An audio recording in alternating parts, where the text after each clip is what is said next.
नमस्कार दोस्तों, शीर्ष प्रसिद्ध पिक्चर चैनल में आप सभी लोगों का स्वागत है। दोस्तों, मशहूर भारतीय उद्योगपति रतन टाटा ने कल इस दुनिया को अलविदा कह दिया। उम्र होने के कारण वह काफ़ी समय से स्वास्थ्य संबंधी समस्याओं से घिरे हुए थे। दोस्तों, रतन टाटा कहने को तो एक उद्योगपति थे, लेकिन उनका सारा जीवन भारत के प्रति समर्पित रहा। एक ऐसा उद्योगपति जिन्हें हमेशा भारत की चिंता रहती थी कि हमारा देश कैसे आगे बढ़े, किस तरह से आगे बढ़ता रहे, और कहीं बढ़ चढ़कर उन्होंने भारत के विकास में हर तरह से अपना योगदान दिया। दोस्तों, रतन टाटा ने अपने बिजनेस को संभालते हुए एक बार उन्होंने फिल्म निर्माण के क्षेत्र में भी अपना हाथ आजमाया था। दरअसल 2004 में उन्होंने एक फिल्म को प्रोड्यूस किया था और इस फिल्म का नाम था एतबार। और इस फिल्म में जिन कलाकारों ने प्रमुख भूमिकाएं निभाई थीं उनमें थे Amitabh Bachchan, Bipasha Basu, John Abraham, Tom alter इत्यादि। दोस्तों, इस फिल्म का निर्देशन किया था विक्रम भट्ट ने। दोस्तों, यह एतबार फिल्म 1996 में हॉलीवुड की आई एक फिल्म फियर पर आधारित थी। हालांकि इस फिल्म की कहानी अच्छी होते हुए भी यह बॉक्स ऑफिस पर नहीं चल पाई थी और इस फिल्म के निर्माण से रतन टाटा को बहुत ही घाटा हुआ था।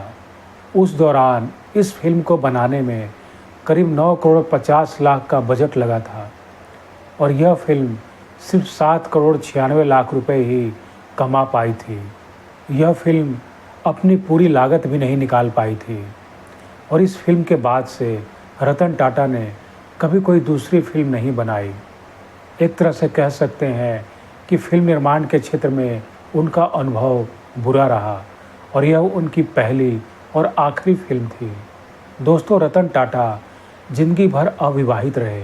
हालांकि 1960 में जब वो अपनी पढ़ाई करने अमेरिका गए थे तो वहाँ की एक लड़की से इनको प्यार हो जाता है और यहाँ तक कि दोनों सगाई भी कर लेते हैं। लेकिन 1962 में भारत और चीन में युद्ध छिड़ जाता है। जबकि रतन टाटा की दादी जो भारत में रह रही थी तो उस समय उनकी तबीयत काफ़ी ख़राब चल रही थी। तो जिनके साथ उन्होंने सगाई किया था उस लड़की को भी वह भारत साथ लाना चाहते थे। चूँकि उस दौरान भारत और चीन में युद्ध छिड़ चुका था तो लड़की के माता पिता ने उसे भारत नहीं जाने दिया।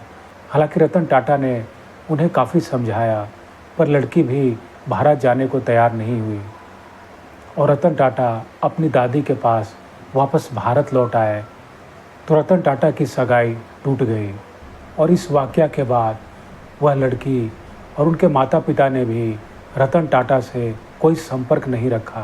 तो इस तरह से इन दोनों के रिश्ते वहीं ख़त्म हो गए।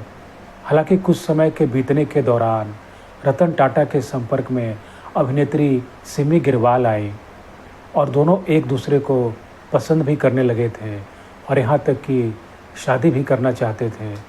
लेकिन किसी कारण की वजह से दोनों अलग अलग हो गए।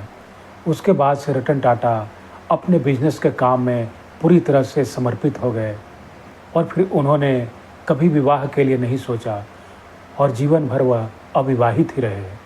दोस्तों, आज के समय में रतन टाटा ही एक ऐसे उद्योगपति थे जो निस्वार्थ भाव से भारत के प्रति समर्पित थे। उनका इस दुनिया को छोड़कर जाना इस देश के लिए एक अपूरणीय क्षति है।